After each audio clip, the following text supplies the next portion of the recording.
So this is the caliper motor that locks the brakes in when you put it in park. It also helps with the slowing down of the adaptive system. Those are the two wires that I ran all the way to the battery. I got the parking brake disengaged to get 12 volts.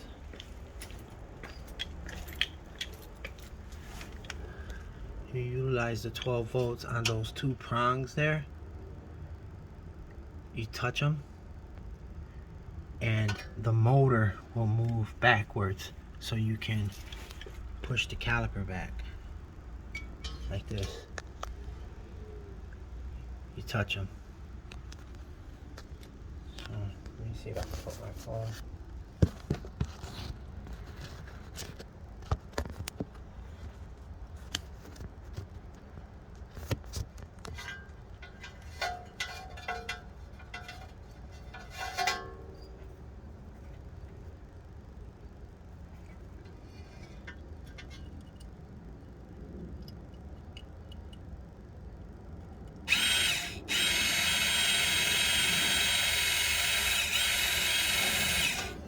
So that allows me to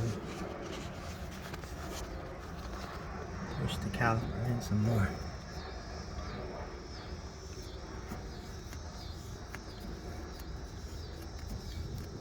Okay. Now I believe I'm all the way in. Now I could put both pads on, because without doing such, the caliper piston will be pushed out and therefore not allowing you to put the pads on and the caliper. So just a little ingenious idea that I created. You can also get a battery jumper if you have one. All you need is 12 volts to push that motor, well, to activate that motor so you can push the cylinder back. Hope this is helpful.